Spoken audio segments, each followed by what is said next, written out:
51 candidatos a deputados federal e estadual de 18 partidos podem ter servido como laranjas para que as legendas desviassem recursos de fundos públicos. Olá, meus amigos, matéria quentíssima, vou detalhar. O presidente Bolsonaro deveria processar a Rede Globo, essa Globo News, por ela ter dito uma coisa inadmissível. Mas vamos aos poucos. Ela fez uma matéria falando desse laranjal no Brasil, de vários partidos. Então, só vou dar um exemplo. Como é que funciona? Vamos lá. Aqui no Maranhão, teve candidata que usou dinheiro público para confeccionar mais santinhos de campanha do que a população do estado inteira. O estado tem 7 milhões de habitantes. A candidata a deputada estadual Marisa Rosas, do PRB, mandou fazer 9 milhões de santinhos. Ela gastou quase R$600 mil com campanha. Teve apenas 161 votos. Acontece que tem uma lei que 30% dos candidatos tem que ser mulher. Olha que idiotice. Aí os resultados são catastróficos. Vamos dar uma olhadinha, rapidinho. O dinheiro que financia as campanhas políticas vem de 2 fundos. O partidário banca a estrutura dos partidos e também candidaturas e distribuiu R$888 milhões aos partidos em 2018. O fundo eleitoral, criado após a proibição das doações por empresas, deu mais de R$1 bilhão e 700 milhões. Tudo dinheiro público. Mais de 2 bilhões e 600 milhões de reais. Dinheiro do contribuinte que vai para as mãos de milhares de candidatos. O Tribunal Superior Eleitoral decidiu que pelo menos 30% dos recursos do fundo eleitoral devem ser destinados a candidaturas femininas. Agora, o pior não é isso. O pior é que na cabeça da matéria, na introdução da matéria, o Heraldo Pereira, né, o âncora do Jornal das 10, ele faz a seguinte acusação. Vamos dar uma olhada. A crise que envolve o ainda ministro Gustavo Bebiano tem como origem a suspeita de que o PSL, partido presidido por Bebiano durante o processo eleitoral, por decisão do então candidato Bolsonaro, usou candidaturas laranjas nas últimas eleições.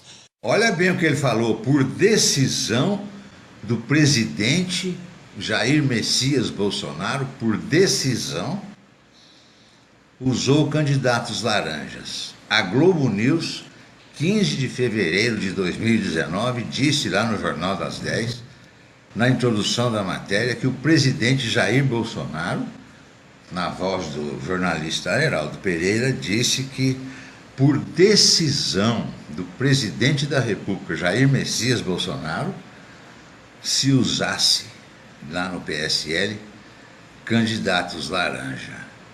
Por decisão do então candidato Bolsonaro, usou candidaturas laranjas nas últimas eleições. Presidente Bolsonaro, é evidente que o senhor tem milhões de seguidores e, enfim, essa matéria deve ter ido ao conhecimento de Vossa Excelência.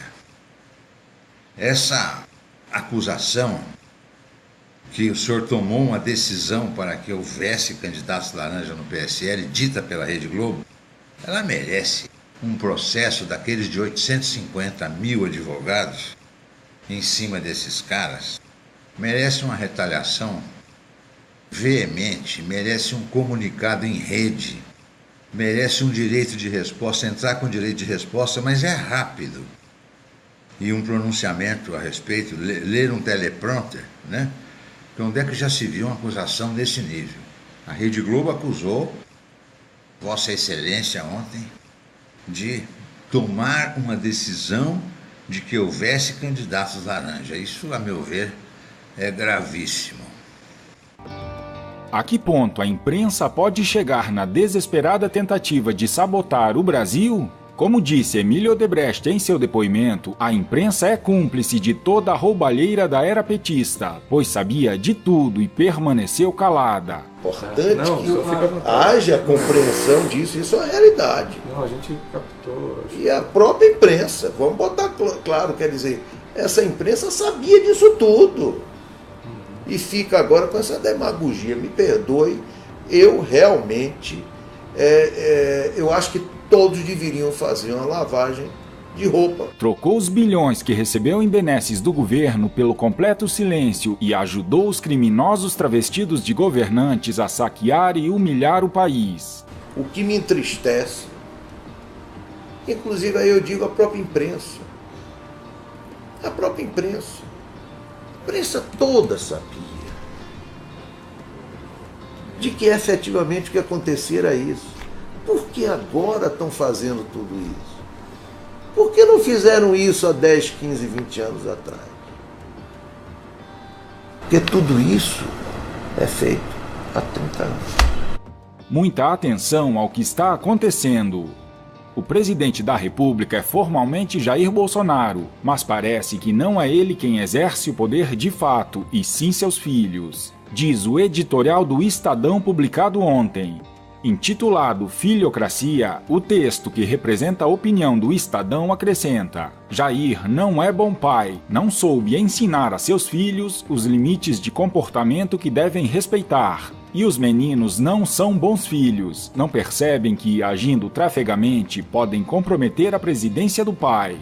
O editorial do Estadão agradou muitos sites carniceiros que estão sempre a postos para difundir qualquer matéria que beneficie a maléfica esquerda. Blogs petistas que perderam a mamata que recebiam dos governos do PT e não perdem uma oportunidade de atacar Bolsonaro replicaram o texto. Até o antagonista entrou no bonde do caos e também fez questão de compartilhar o artigo.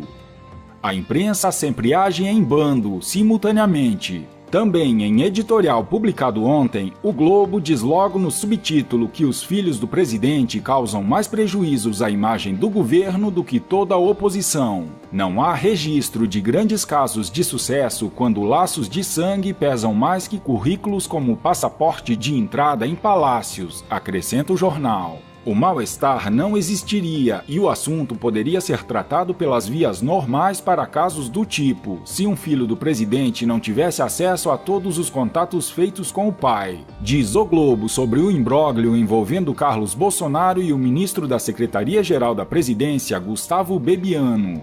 O editorial do jornal O Globo também foi replicado com entusiasmo pelos raivosos blogs petistas. Isto não é novidade. Conforme publicou o site Renova Mídia semanas atrás, o blog petista que recebeu dinheiro sujo de propina durante o período em que o país foi governado pelo PT admitiu que a empresa do falecido Roberto Marinho agora é uma de suas fontes de informação contra o governo Bolsonaro. Eduardo Bolsonaro, um dos filhos do presidente, não parece estar incomodado com este tipo de matéria. Me divirto com notícias do tipo: militares não querem filhos de Bolsonaro por perto, ou Bolsonaro nomeia amigo para o governo.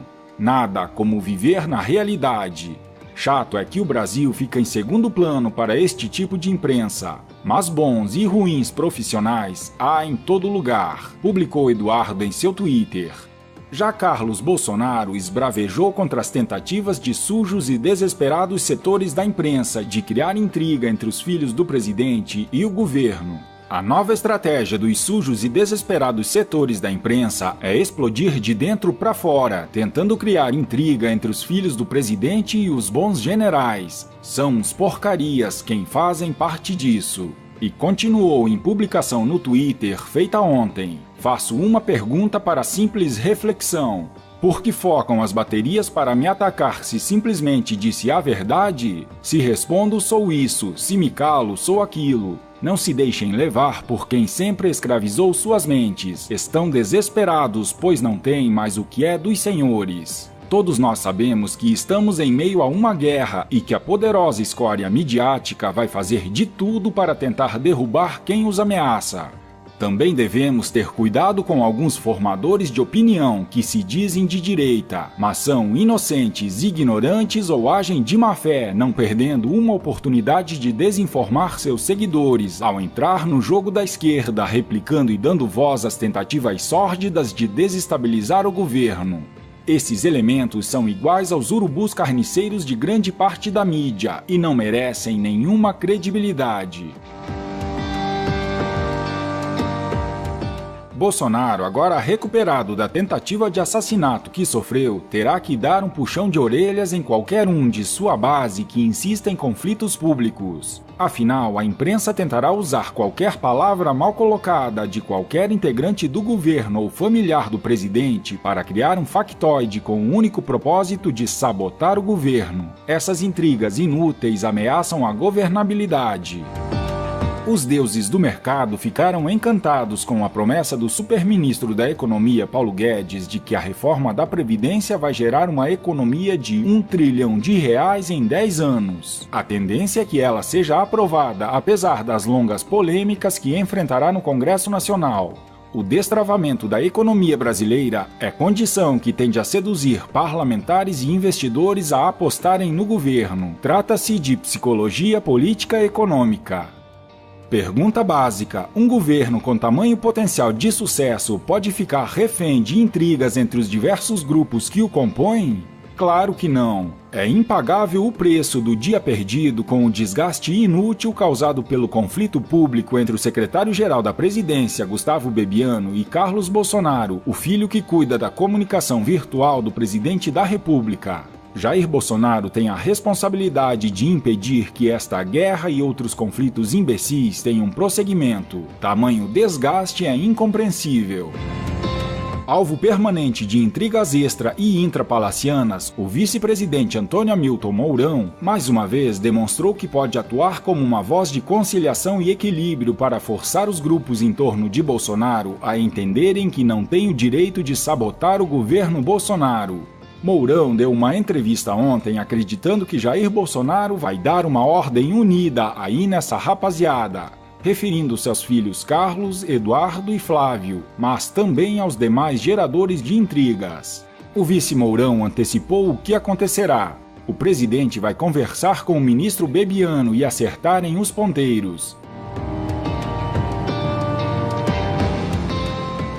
Ficou claro que cabe apenas a Bolsonaro pôr fim às intrigas inúteis e perigosas para a governabilidade e para as ambições do presidente e seu grupo, principalmente os militares e os tecnocratas da equipe econômica, que em algum momento ainda vão quebrar um pau previsível. A confusão de agora não compromete o futuro, sobretudo a aprovação da reforma da Previdência, do jeito que for possível. No entanto, todos nós sabemos, Bolsonaro terá que estabelecer limites para a natural influência dos filhos no governo. O presidente também terá de criar um staff com visão e vicência estratégica para prevenir crises no próprio time, matando as intrigas no nascedouro. Se não tomar essas duas atitudes, o fogo amigo poderá oferecer altíssimos riscos ao governo. Pois, por incrível que pareça, a grande mídia, cúmplice da traição à pátria praticada pelo PT, ainda tem poderes para manipular massas e até, repito, formadores de opinião que se intitulam de direita. Uma coisa é certa: Bolsonaro fará substituições no seu time nos 100 dias de governo. Quem não conseguir cumprir metas estabelecidas será convidado a sair. Tem ministro que mal conseguiu desenhar metas factíveis. Há grupos demais agindo de forma mediocremente simplória. Em gestão pública, ser classificado de simplório é pior do que ser chamado publicamente de incompetente, ou de outros xingamentos mais pesados e impronunciáveis. É realmente uma transformação brutal de pensamento governamental, pois nos governos anteriores, quanto mais incompetente e corrupto o ministro fosse, mais prestigiado e homenageado pelos presidentes era.